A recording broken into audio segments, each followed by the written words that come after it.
This is the Audi Q6 e-tron, the mid-size luxury all-electric SUV that will be on sale in Australia in the first half of 2025. Let's check it out.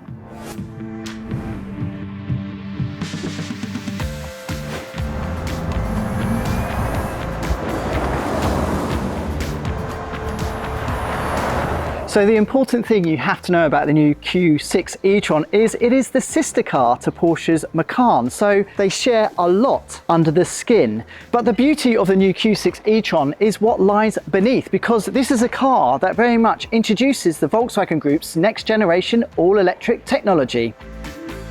So what you need to know about the new PPE platform is it centres around this huge 100 kilowatt hour battery that has a net capacity of 94.9 kilowatt per hour. One other thing worth pointing out is the Q6 and e-tron and the Porsche Macan are not identical under the skin. There are some crucial changes. The first is they have different front suspension. So Audi has this neat 5-link setup, and at the rear it's the same thing. Porsche has its own rear suspension. Both cars do share the front 140 kilowatt, but at the back, again, Audi and Porsche have taken different strategies and come with different e-motors. In Australia, we think we're going to get the option of up to 3 powertrains. It will begin with the rear drive, single motor, 240 kilowatt Q6 e-tron Performance. Now that car will be capable of covering up to 641 kilometers on a single charge, which is pretty impressive. Now the cars we're driving now, which will be launched first, will be the dual motor Quattro all-wheel drive versions, and there's 2.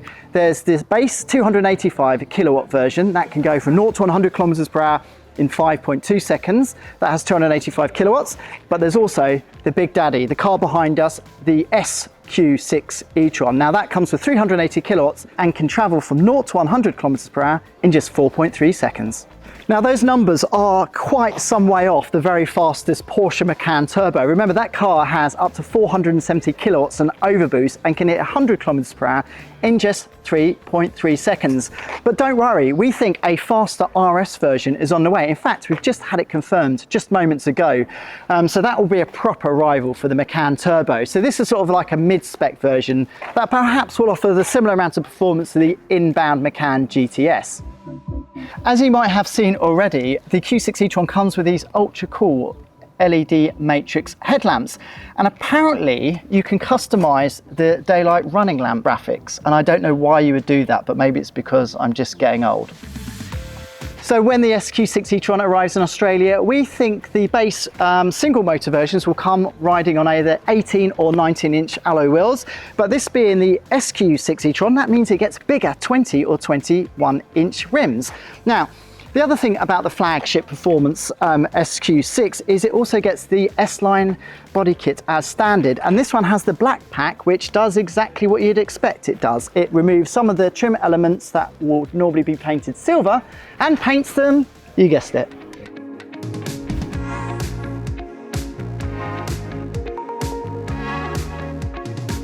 Another hugely impressive aspect of the new Q6 e-tron is, well, what's happened within the cabin, because, and I don't say this lightly, this might be the best Audi interior we've seen in a long time.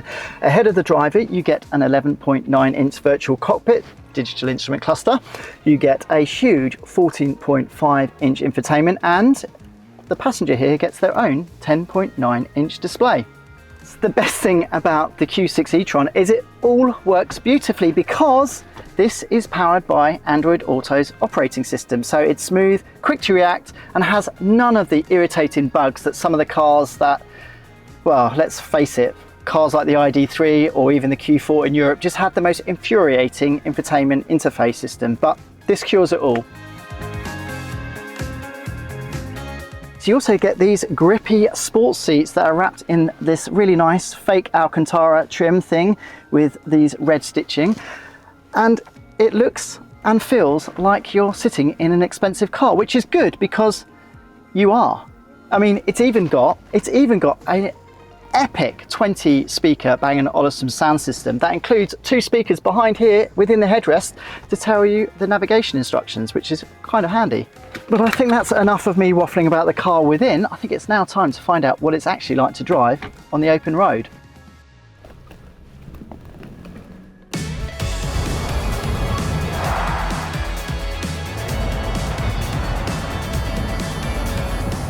So even though Audi Australia hasn't yet released pricing for the Q6 e-tron, we think the version we're driving now will weigh in at around $150,000. And that is a serious amount of cash, especially when you compare it with rivals like the Tesla Model Y. Even the base versions will probably cost almost twice as much as the Model Y. And that's a bit of a headache, except until you get behind the wheel, because it's then it starts to make sense. This is a car that feels a cut above the Tesla Model Y. From the mix of materials to the quality to the finish, it's an absolutely lovely place to spend time. And is so much faster too.